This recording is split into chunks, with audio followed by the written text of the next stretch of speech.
FOMO. My name's Patrick McGinnis, and I'll admit it, I have FOMO. And since you're here, I'm going to bet that you do too. But that doesn't have to be a bad thing. If you learn to channel your FOMO productively, you can make the most of every opportunity while keeping your sanity in the process. This is FOMO Sapiens After Hours, the snackable show about how you can make FOMO a force for good. FOMO. FOMO. All right, everybody, it's another episode of After Hours. And today, oh boy, we're going to talk about the most FOMO-inducing social media app out there. Drum roll. Let me see if I can I do a little drum roll on the desk here? It's called Clubhouse. Okay. So you might remember a couple weeks ago, we had a listener mail, a message from Brett McGinnis.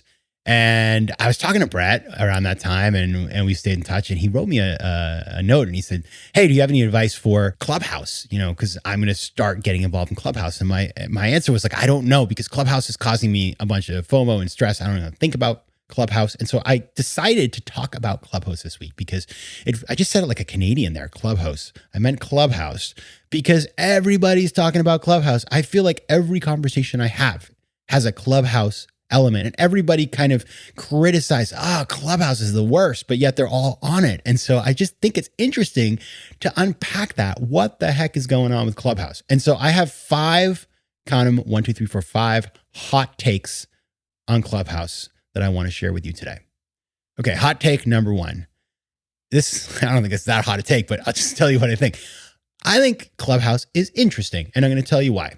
I have spent a little time on there, and people have cool conversations that are outside of the norm. So I think the very obvious use case for Clubhouse is it's a place to congregate a following. So for example, we could have a really cool FOMO Sapiens event where a bunch of us get together and we start just talking about the show and the things that we like from the show. And it'd be a great chance for me to meet some of you listeners. And maybe we'll even do that. In fact, if you're interested in doing that and you're a member of Clubhouse, I would love to hear more about that. You can actually follow me on Clubhouse at Patrick McGinnis. So check me out, Patrick McGinnis.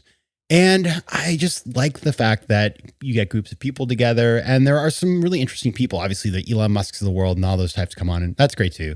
But I was on a bunch of conversations about dating or about social life or about politics, and people I'd never heard of were getting up and talking pretty honestly, and sometimes saying some pretty, I think, crazy things. I was like, whoa, you just said that? Wow.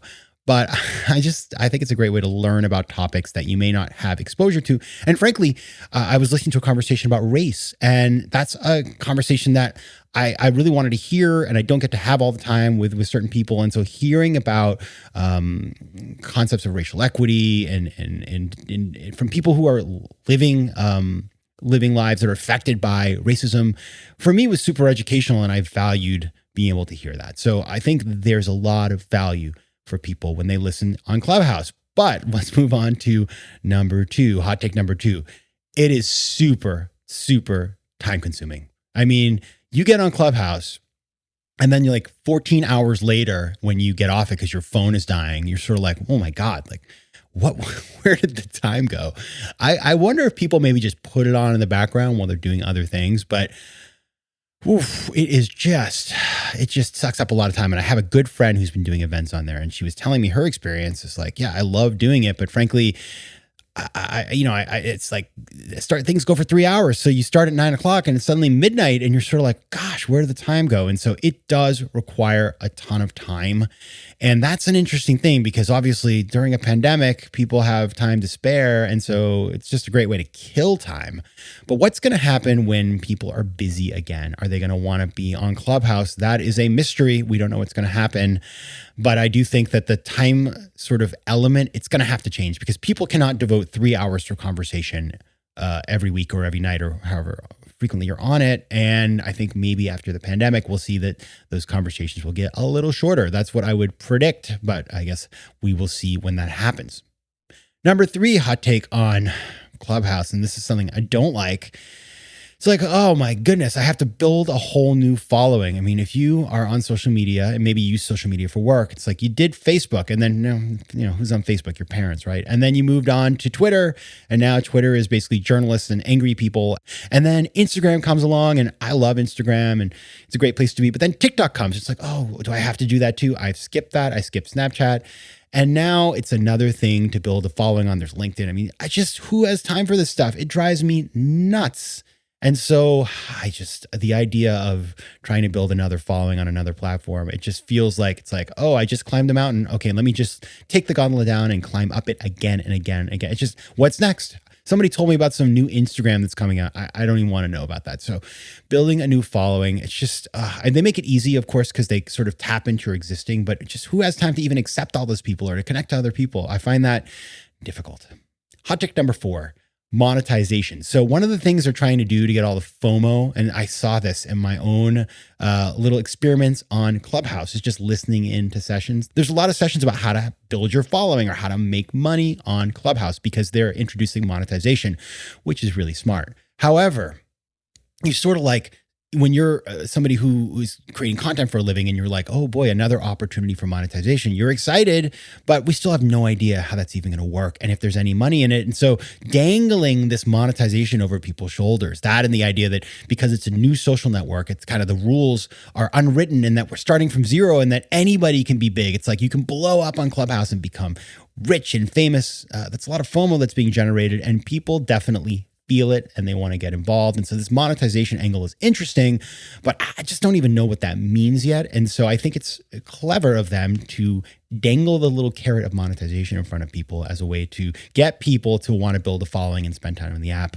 But at the same time, we know the definition of FOMO. It's perception there's something better out there than what you're doing right now. Perception can be deception. And frankly, who knows if it's worth spending time on this thing? If you have big dreams of fame and wealth on Clubhouse, you may be sorely disappointed. Hot take number 5. Oh, man, this is the sad part. Even though I say all these things, I will be doing some events on Clubhouse. I'm going to dip a toe in because some of you know my friend Marcelo Camberos. He's the founder of a company called Ipsy that I invested in, and he's in the 10% Entrepreneur. And I had a conversation with him recently, and he actually is friends from business school with the founder of Clubhouse, and he was pitching me on Clubhouse is great, you should try it. And I just sort of got sucked in, and maybe we'll even do an event for FOMO Sapiens. If that's interesting, again, follow me at Patrick McGinnis and let me know, because I would totally do it, but I don't want to be that guy who throws a party and nobody shows up. So I just want to make sure that there is interest in this before I decide to do it, but it could be a lot of fun for all of us. So I would love your feedback. Just reach out and let me know what you think. And also, I would love it if you would tell me what you think of Clubhouse. Maybe some of you are big time on Clubhouse and I should be following you and going to your events. Maybe we should do an event together. I can't believe I just said that. I am a FOMO Sapiens true and true, but I am curious. And so if you have views on Clubhouse, share them. You know where to find me: Instagram, Twitter, email. And I will share some of the most interesting comments in the future on another episode. But until then, I guess it's time to log off here and go on Clubhouse. Just kidding. I'm just going to go for a run or workout or something, but maybe later on for the Clubhouse. All right, team, have a great week. We'll see you on Thursday. FOMO. Want more of FOMO Sapiens and After Hours? Head over to FOMOsapiens.com where you can listen to past episodes, learn more about the show, and find out how to advertise. You can also connect with me on Instagram at Patrick J. McGinnis and on Twitter at PJ McGinnis.